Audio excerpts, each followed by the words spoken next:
आइए बच्चों, ये चैप्टर 2 के एक्सरसाइज के जो क्वेश्चंस हैं, हम 5 क्वेश्चन लास्ट वीडियो में कर चुके हैं और क्वेश्चन 6 से आज इसमें करेंगे। तो क्वेश्चन नंबर 6, इसमें पहले मैं प्रॉब्लम सुनाता हूँ। लिखा गया है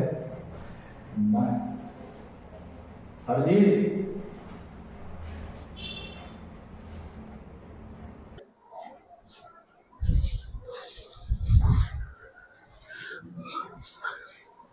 आइए बच्चों देखते हैं।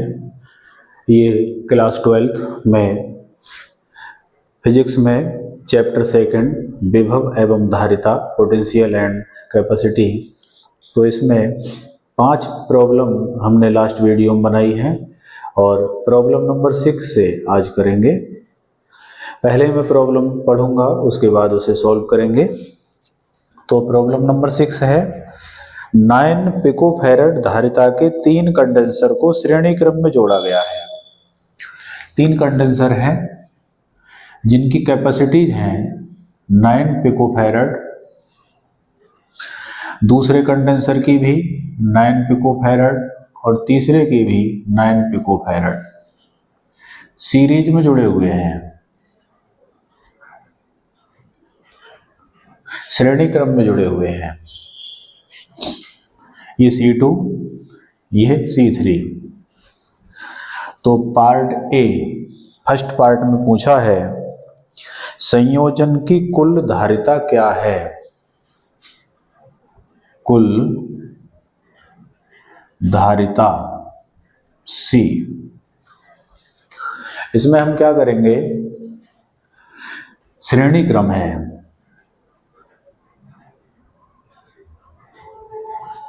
इसमें कुल धारिता होती है। श्रेणी क्रम का फॉर्मूला है 1/C = 1/C1 + 1/C2 1/C3, 1/9 + 1/9 + 1/9। ये जुड़कर हो जाएगा 3/9 1/C। 3 से 9 कट जाएंगे, 3 एकम 3, 3 तिया 9, क्रॉस मल्टीप्लाई होगी तो C = आ जाएगा 3 पिकोफैरड। ये तीनों कंडेंसर 3 पिकोफैरड कैपेसिटी के बराबर कार्य करेंगे। आइए इसका सेकंड पार्ट देखते हैं।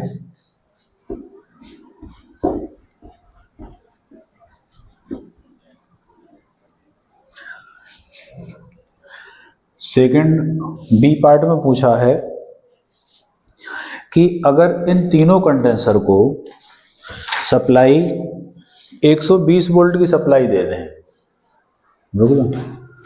120 वोल्ट की सप्लाई दे दें, तो इसे हमने जोड़ दिया 120 वोल्ट की सप्लाई से।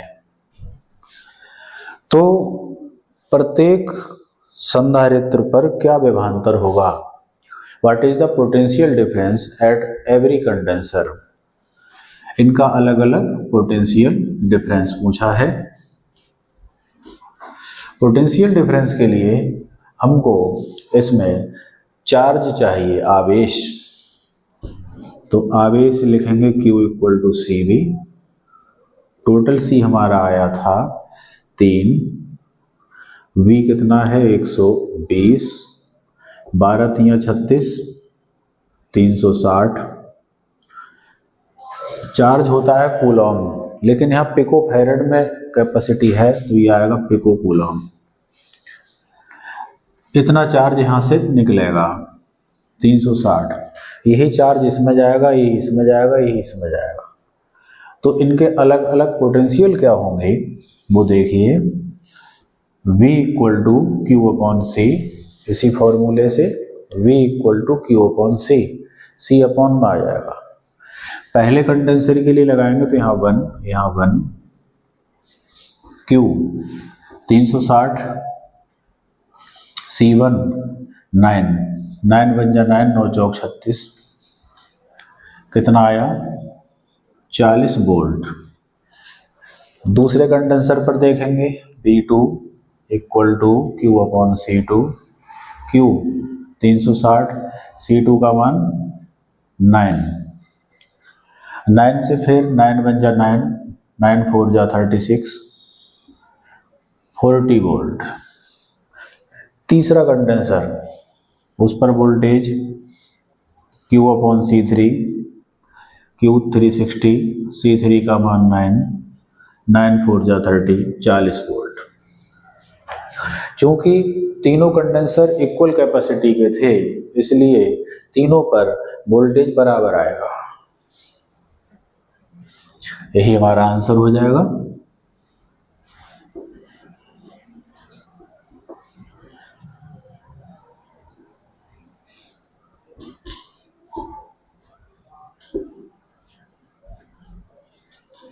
Next problem, problem number 7। इसमें 3 कैपेसिटर दिए हैं जिनकी कैपेसिटी है 2 पिकोफैरड, 3 पिकोफैरड और 4 पिकोफैरड। पिकोफैरड कैपेसिटी का एक स्मॉल यूनिट है। इस क्वेश्चन के भी 2 पार्ट हैं। पहले में पूछा है इस कॉम्बिनेशन की टोटल कैपेसिटी बताओ अगर ये तीनों पैरेलल सीक्वेंस में हो।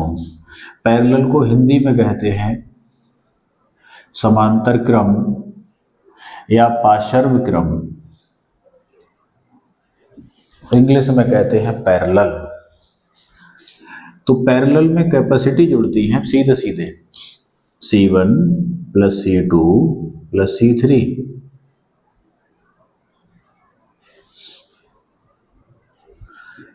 कुल धारिता C1 की वैल्यू 2 + 3 + 4, 2 3 5 और 4 9 पिकोफैरड। ये आंसर हो जाएगा। बी पार्ट में पूछा है कि यदि इस कॉम्बिनेशन को 100 वोल्ट की बैटरी से जोड़ दिया जाए तो संधारित्र की प्रत्येक प्लेट पर कितना चार्ज होगा। किस सीक्वेंस में जुड़े हैं, समांतर में। एक डायग्राम बनाकर उसके द्वारा तब समझाना चाहेंगे। तो 3 कंडेंसर हो गए, 1 2 और 3। ये तीनों पैरेलल में लगे हुए हैं और तीनों कंडेंसर को सप्लाई से जोड़ दिया 100 वोल्ट की।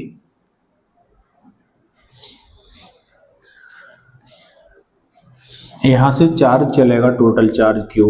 यहां आकर चार्ज 3 पार्ट में बढ़ जाएगा, Q1 Q2 Q3। इसमें पूछा है कि प्रत्येक कंडेंसर पर चार्ज ज्ञात करो। तो देखिए कैसे करेंगे। हमारे पास टोटल कैपेसिटी है 9 पिकोफैरड और अलग अलग कैपेसिटी है 2 पिकोफैरड, 3 पिकोफैरड और 4 पिकोफैरड। पहले कंडेंसर पर चार्ज लिखना है तो चार्ज का फॉर्मूला होगा Q = CB। पहले कंडेंसर पर लिखेंगे, यहाँ आएगा Q1, यहाँ आएगा C1। एक जानकारी की बात, ये पैरेलल में लगे हैं तो इन तीनों का वोल्टेज इक्वल होगा और इनका वोल्टेज 100 वोल्ट के बराबर होगा। इस पर भी 100 वोल्ट का पोटेंशियल रहेगा, इस पर भी 100, इस पर भी 100। तो C1 2, V का मान 100, तो ये हो गया 200 पिको कूलम।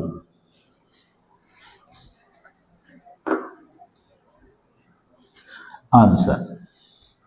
सेकंड कंडेंसर पर charge Q2 = C2V, C2 3V 100 = 300 pico coulomb. Q3 C3V = C3 4, V का मान 100 बराबर 400 पिकोकूलम। इस प्रकार अलग अलग इन कंडेंसर पर चार्ज हमारा 200, 300 और 400 आता है।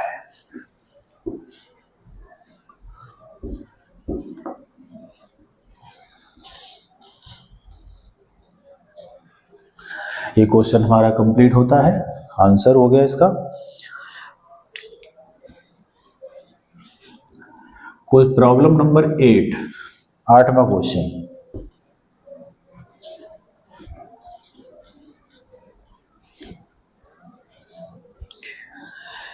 यह 8वीं जो प्रॉब्लम है यह है पैरेलल प्लेट कैपेसिटर का सवाल, समांतर प्लेट संधारित्र। इसमें इसकी कंडेंसर की दोनों प्लेटों के बीच वायु भरी है। ये कंडेंसर है और इनके बीच में क्या है, वायु। इनके प्लेट का एवरी प्लेट का क्षेत्रफल, प्रत्येक प्लेट का क्षेत्रफल एरिया यह है 6 इंटू 10⁻³ मीटर स्क्वायर। प्लेटों के बीच की डिस्टेंस d है 3 mm, तो 3 और mm को लिखेंगे 10⁻³ ये बन गया मीटर। मिलीमीटर को मीटर में चेंज करेंगे तो इससे मल्टीप्लाई करेंगे। कैपेसिटर की कैपेसिटी ज्ञात करो, C निकालना है। सॉल्व कर रहे हैं। C equal to epsilon not A/D।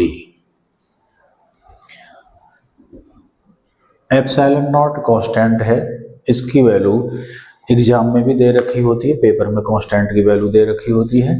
Epsilon not की value 8.85 10⁻⁻12, area 6 into 10⁻³ d 3 into 10⁻³ 3 से 6 काटेंगे, 2 बार जाएगा। 2 की इससे मल्टीप्लाई, 2 पंजे 10, 2 अट्ठे 16 और 1 17, 2 अट्ठे 16 और 1 17। पॉइंट 2 डिजिट पहले यहाँ आ जाएगा 10 की पावर। -3 से -3 कट जाएगी, पावर बचेगी -12 फैरड। ये आंसर आएगा 17.7 10⁻⁻12 फैरड। अब इसी क्वेश्चन में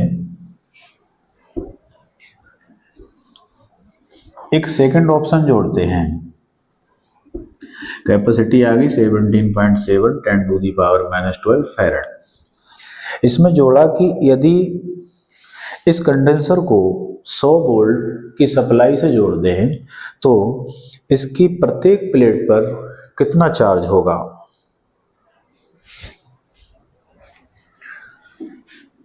यदि V इक्वल टू 100 वोल्ट हो तो प्रत्येक प्लेट पर कितना चार्ज होगा, Q कितना होगा।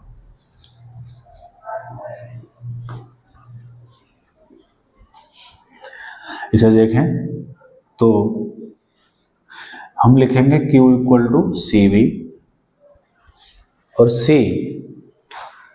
हमारी आई है 17.7 10⁻⁻12, V कितना है 100, 17.7 10⁻100 का मतलब है पावर 2 और -12, -12 में 2 प्लस करेंगे तो रह जाएगी -10 कूलम।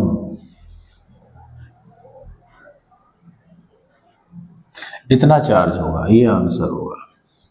तो चार्ज आ गया 17.7 10⁻⁻10 कूलम।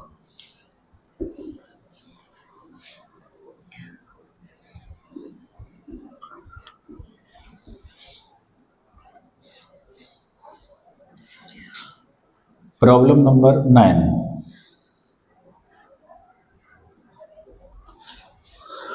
यह क्वेश्चन नंबर 9 क्वेश्चन नंबर 8 पर बेस्ड है।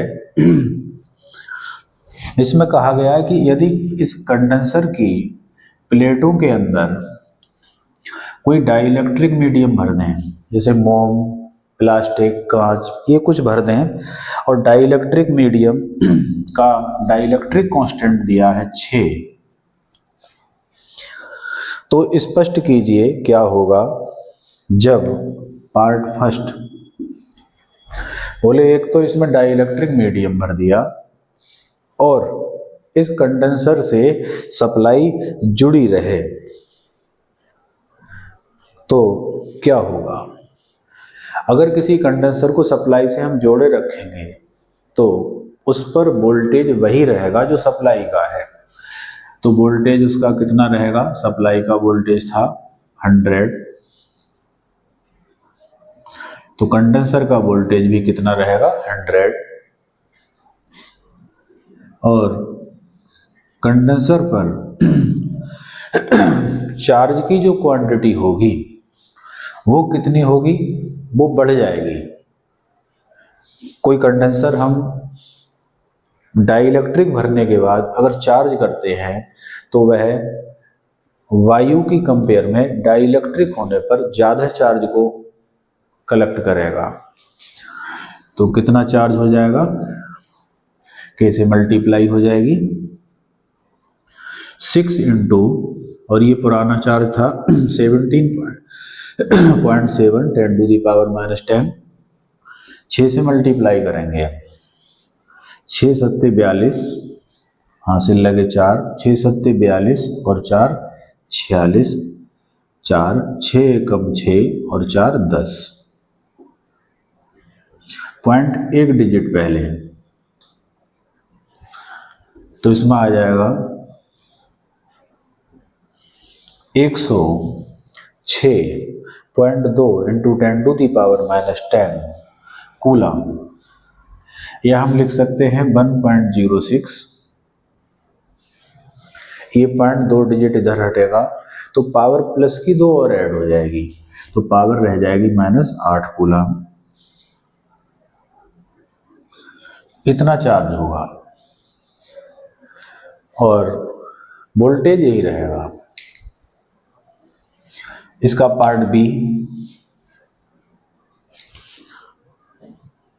पार्ट बी में पूछा है कि अगर कंडेंसर में डाइइलेक्ट्रिक भर के और हटा लिया गया तो क्या होगा। इसके अंदर डाइइलेक्ट्रिक भरा और इसे बैटरी से हटा लिया गया है तो क्या होगा। तो बैटरी से हटा लेने पर इसका जो पोटेंशियल है नया वो घट जाएगा। बैटरी से चार्ज करने के बाद कंडेंसर को हम हटाएं और उसमें डाइइलेक्ट्रिक भरें तो उसका पोटेंशियल घट जाएगा। कितना हो जाएगा, V/K। V की वैल्यू कितनी है 100 और K कितना है 6।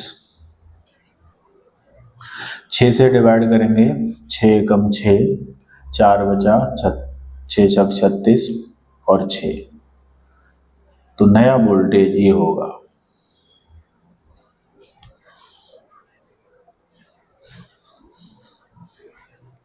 अगर हम सप्लाई को हटा लेंगे तो ये हमारा आंसर हो जाएगा।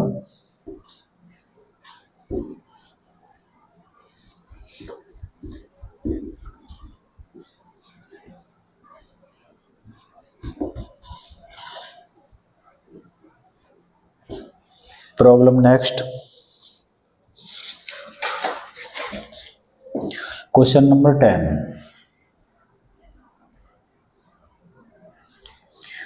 इसमें लिखा है कि कोई 12 पिकोफैरड का कंडेंसर है, C = 12 पिकोफैरड, माइक्रोफैरड, पिकोफैरड, फैरड, ये जो वैल्यू दी होती है ये कैपेसिटी की है, इसे हम C इक्वल लिखते हैं। और इस कंडेंसर को 50 वोल्ट की बैटरी से जोड़ा गया है। B equal to 50 volt. संधारित्र में कितनी स्थिर वैद्युत ऊर्जा होगी? What is the electropotential energy in capacitor? U निकालना है। तो चार्ज्ड कैपेसिटर में एनर्जी का फॉर्मूला होता है U equal to half CV square, half C 12, और पिको फैरड को हम चेंज करेंगे, 12 इंटू पिको लिखा जाएगा 10 की पावर -12, V लिखेंगे 50 का स्क्वायर, 2 एकम 2, 2 छक 12, 6 इंटू 10 की पावर -12, 5 का स्क्वायर 25, और 1 जीरो मतलब 10 का स्क्वायर 100, 2 जीरो हो जाएंगे। 25 की 6 से मल्टीप्लाई, 25 छक 150, 150, और 2 जीरो 10 की पावर -12। अगर हमारा आंसर 10 की पावर में आ रहा है तो इस नंबर में एक अशून्य अंक के बाद या एक नॉन जीरो डिजिट के बाद पॉइंट लगाते हैं, तो पॉइंट यहाँ लगाएंगे 1.5।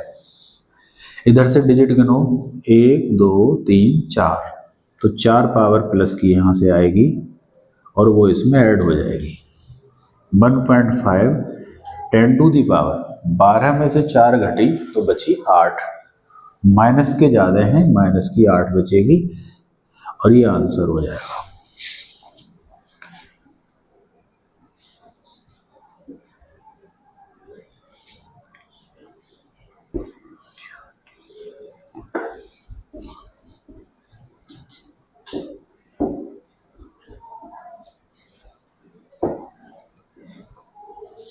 Problem number 11।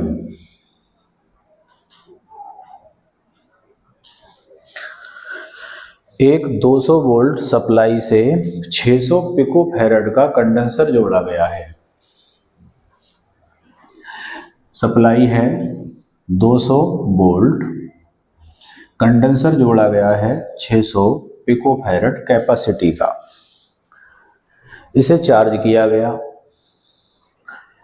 फिर इसको बैटरी से हटा लिया गया और एक other अनचार्ज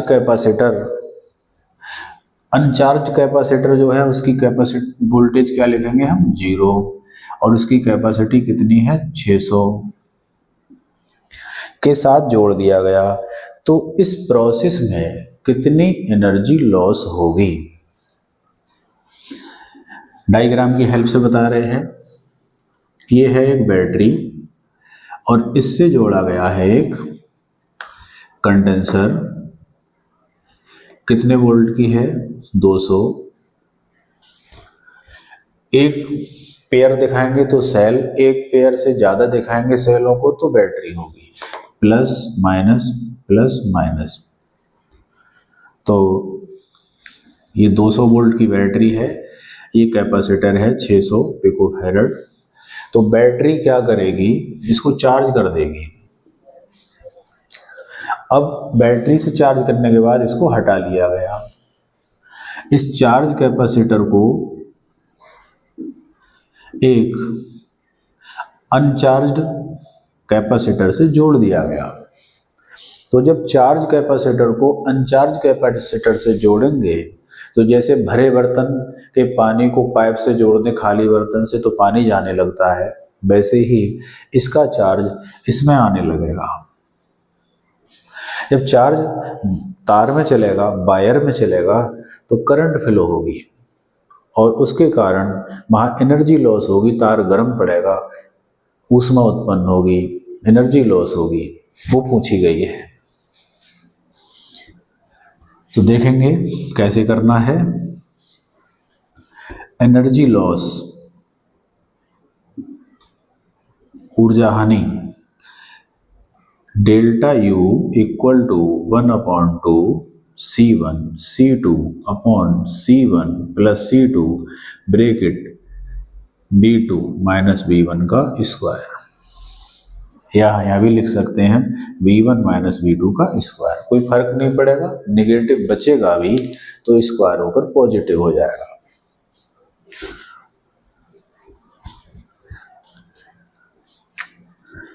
one by two multiply C1 600, C2 600 upon C1 600 plus C2 600। लेकिन यहाँ एक काम करना था, पिको फैरड को फैरड में चेंज करना है। 600 into 10 to the power minus 12 farad. तो ऊपर मल्टीप्लाई हो रही है pico farad into pico farad,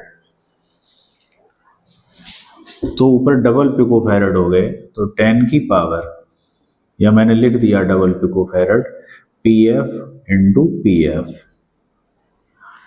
और नीचे pico farad plus pico farad common हो जाएगा, तो यहाँ पिको फैरड कॉमन आ जाएगा, एक पिको फैरड कट जाएगा। इसका पिको फैरड मल्टीप्लाई इसका ये है, इसके में से कॉमन निकल गया, ये है, ये कट गया। ब्रैकेट बची अब B1 माइनस B2, ये B1 C1 B2 C2, B1 की वैल्यू 200 माइनस B2 की वैल्यू 0 का स्क्वायर।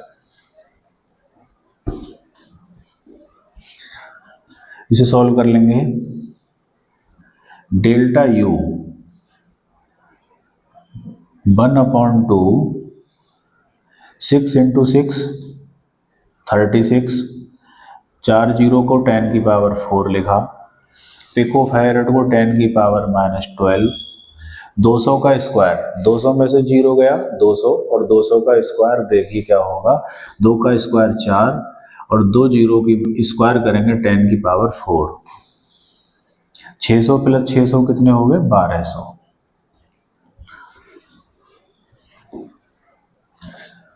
2 से काटेंगे, 2 एकम 2 और यहाँ आएगा 18, 18 गुणा 4, 18 चौक 72, 10 की पावर माइनस 12 प्लस 4 और 4 8, नीचे 1200,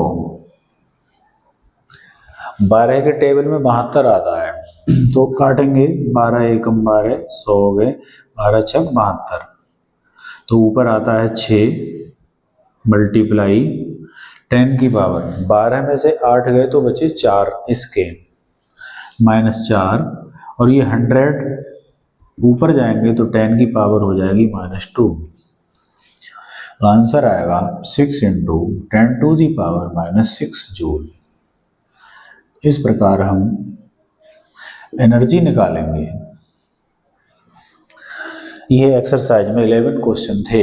इसके बाद कुछ एडिशनल क्वेश्चन देख रहे हैं।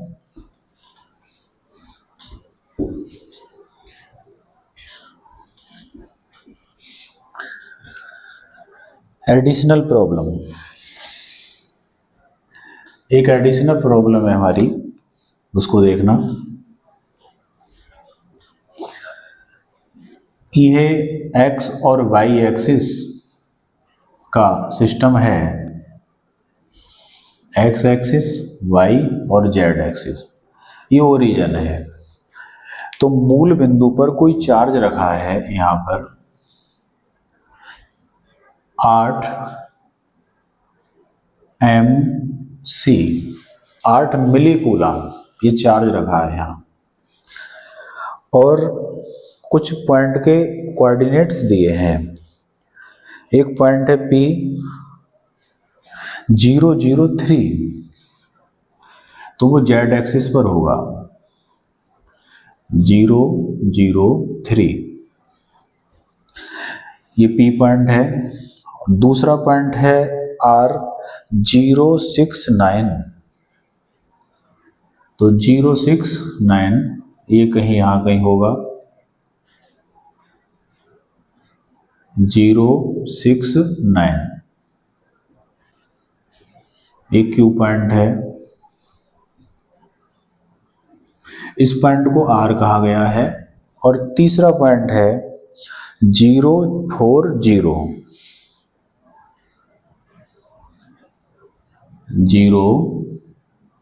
040।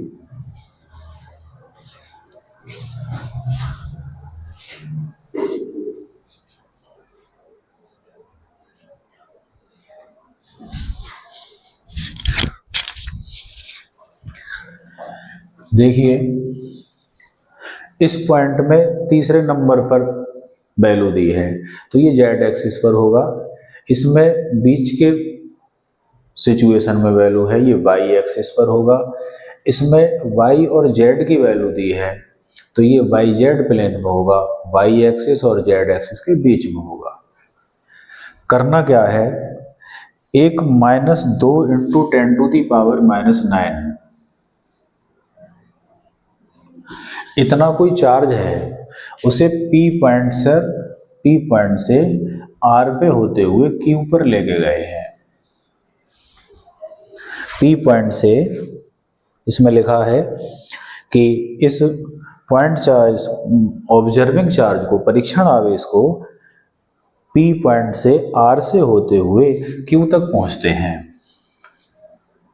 यहां से इधर गए और यहां से इधर गए, तो कितना वर्क करना होगा?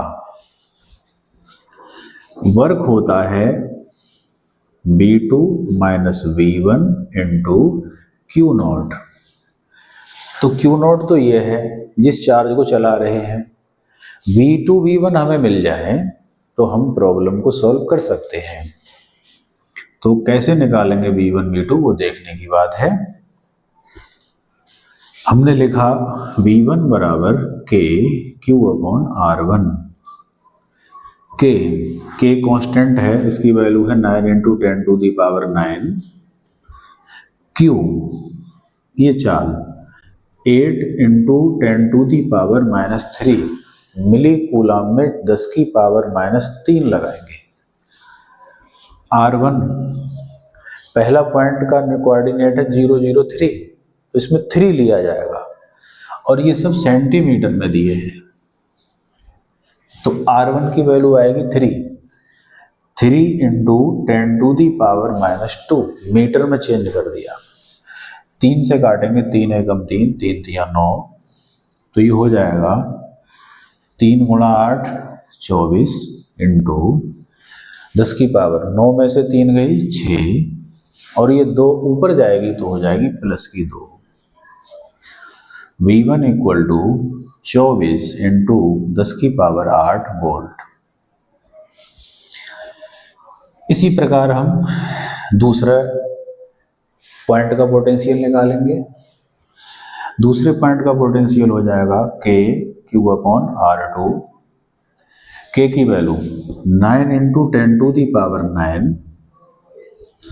Q वही लगेगा 8 इंटू 10⁻³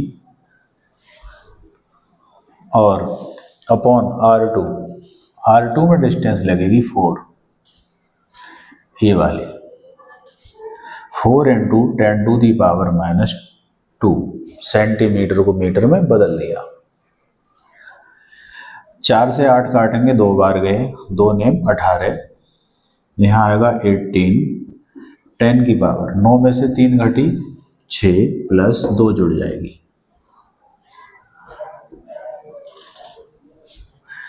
इस प्रकार हमने दोनों पोटेंशियल निकाल लिए, V1 और V2। इस पॉइंट चार्ज की वजह से यहाँ का पोटेंशियल निकाल लिया, यहाँ का निकाल लिया और इस फॉर्मूले में लगा रहे हैं। W इक्वल टू V2 की वैल्यू 18 10⁸ माइनस V1 की वैल्यू 24 10⁸ मल्टीप्लाई Q नॉट की वैल्यू लगेगी अब माइनस का 2 इंटू 10⁻⁻⁹। पावर सेम है, इसे कॉमन बाहर ले लेंगे तो बचेगा 18 माइनस 24, 24 में से 18 गए तो 6 माइनस के बचेंगे 10⁸। ये माइनस का साइन इधर आ गया, प्लस हो गया 10⁻⁹। 6 दूनी 12 इंटू 10 की पावर, 9 में से 8 घटेगी, माइनस है, -1, 12 को लिख सकते हैं, इस पावर से यहाँ पॉइंट लग जाएगा बीच में, तो आएगा जूल। यही आंसर हो जाएगा। बाकी कार्य नेक्स्ट वीडियो में करेंगे फिर। धन्यवाद।